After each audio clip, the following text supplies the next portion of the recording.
Greetings everyone, Ben here from TheVirtualEconomist, and welcome to a new video. A keen observer might actually notice that this video is not part 6 in my unusual trading guide. I'd planned on uploading part 6 around this time, and it was actually going to be the long anticipated episode about unpriced unusuals, unusual weapons, and unusual taunts. However, due to the abundance of new unusual taunts in the Halloween update, I didn't really want to make the episode without waiting an optimal amount of time to judge their effect on the economy as a whole. The next official episode should be out in the weeks to come, but for now I thought I would make an extra video covering a topic that has been requested many times by viewers. That topic is of course how to buy unusual Quicksells from the Scrap.tf bot.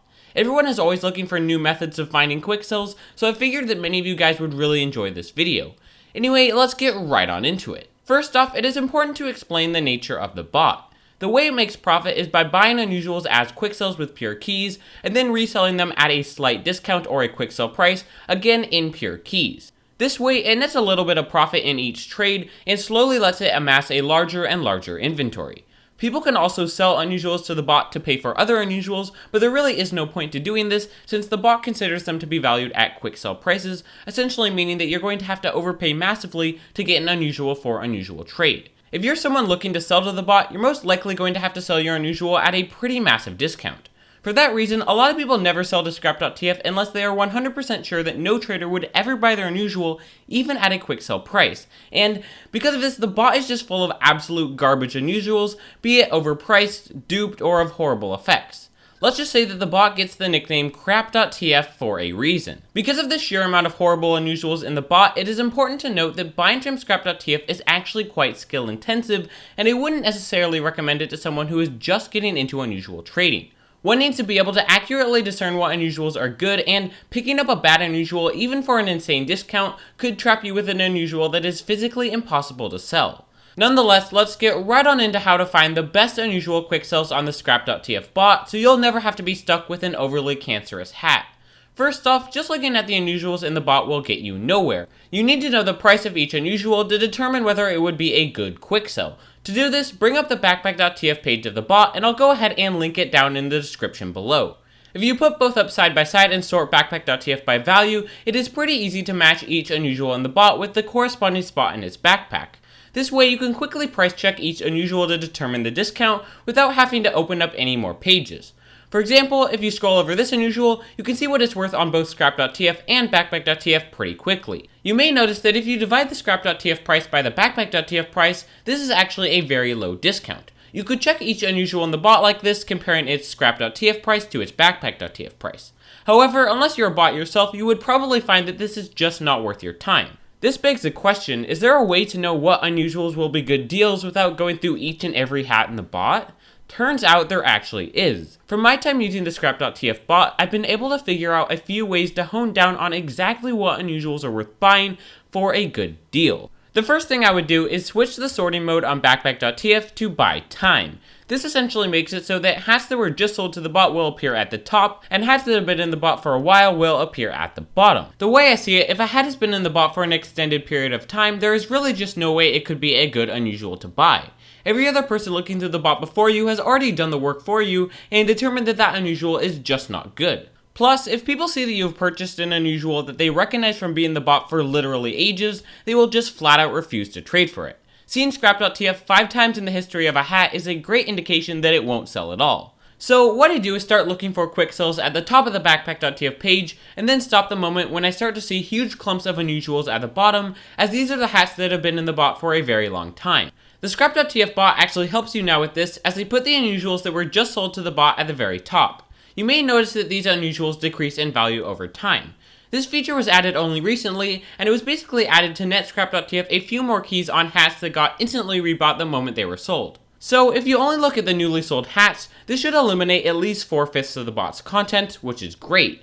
Now we need to find whether these remaining unusuals are good discounts. Remember, the bot is exactly what it is, a bot. It had to be programmed by Geel himself, and while I do admit it does a great job at maximizing profit, its algorithm does allow you to find some great discounts. From what I've seen, the bot seems to base its pricing criteria on one metric far more than any other: its price on Backpack.tf.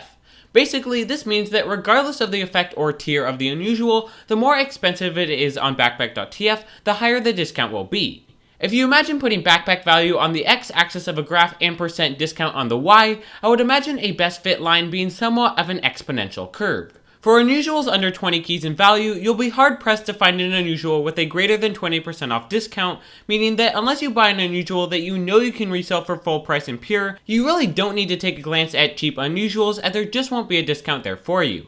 But if you look at more expensive unusuals, the discount will get increasingly better. Any unusuals with a backpack.tf price of around 30 to 60 keys will have a discount of around 25 to 30% off, which is exactly what you should be looking for. Hats worth more could even have a discount up to 40% off.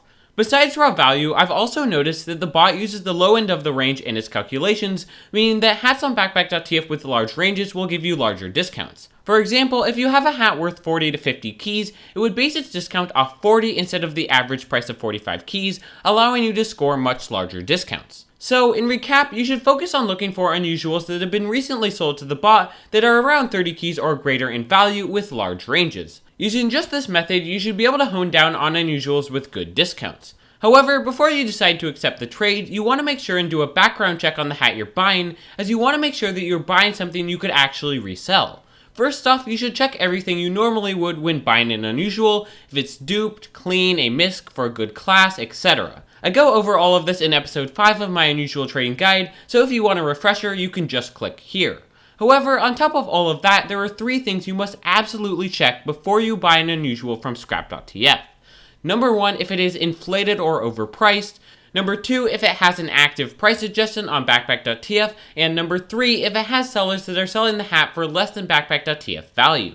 The thing is, a large majority of hats sold to Scrap.tf are inflated, meaning that their price on backpack.tf is much higher than it should be. So, what you need to do is compare the hat you're looking to buy with all other effects on the hat. For example, if I saw an anti-freeze Tintopy on the bot, even if it had a really good discount, chances are I wouldn't buy it, simply because anti-freeze is way higher than any other effect on the hat, and people probably wouldn't want to pay 60 keys for it. On the other hand, I would definitely buy an amaranthine one, as 31 keys is a pretty fair price for a rare Halloween effect. While this is more of an expert tip, I think it is important to mention that there are many hats in the game in which almost every single effect is overpriced. These hats are mostly old hats such as the Voodoo Juju or the Executioner, or hats with fewer than 200 in existence such as the Condor Cap or the White Russian. For these types of hats, comparing to other effects won't really give you an accurate depiction of how easy it is to sell, so you're really going to have to go on your gut feeling. If you wouldn't pay 50 keys for a Syrian Plasma Heavy hat, chances are others wouldn't either. Next, check the sellers on backpack.tf and TF2 Outpost. A lot of people sell to Scrap.tf when the market on a hat has tons of sellers undercutting each other. So, to avoid buying a hat with an abundance of supply, you definitely need to check the sellers of an item. I always value unusuals at the price of the lowest seller, so if there are multiple sellers at say 10 keys lower than backpack.tf value, I would definitely go ahead and value it at that low price. And that basically means that the discount you thought you saw on Scrap.tf probably wasn't as good as you originally thought, and you probably shouldn't buy the unusual.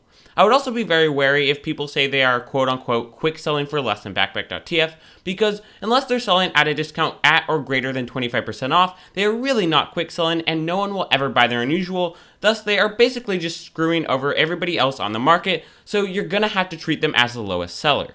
Lastly, you're gonna want to check to see if there's an active price suggestion on the unusual in question. Turns out, many people panic sell their unusuals to Scrap.tf when they see an active price suggestion that lowers their hat in value. To look for an active price suggestion, just hit stats on the item on backpack.tf. Keep in mind, however, that not all price suggestions are bad, and if it actually raises the unusual in value or lowers it by just a key or so in value, you could still easily buy the unusual. But if there's a suggestion that would lower the unusual by maybe 10 or so keys, chances are the discount just wouldn't be there by the time you buy the hat, so it is definitely safest just to pass on these unusuals. So, if the unusual you saw had a good discount, wasn't inflated nor had sellers lower than backpack.tf or an active price suggestion to lower the hat in value, then well, I would go ahead and buy the unusual. It's important to keep in mind that you do have to be quick, as there are other people out there trying to snag the exact same unusuals you should be looking for. If you want to buy yourself a little bit of time, select the unusual you think is good and put yourself in the queue. Then go ahead and research the unusual while the bot is sending you the offer, and if it turns out to be bad, just go ahead and quickly cancel the trade offer and go look for another one. While I think that I have pointed you all in the right direction, there is always a chance that you buy an unusual quick sell that you really just can't seem to resell.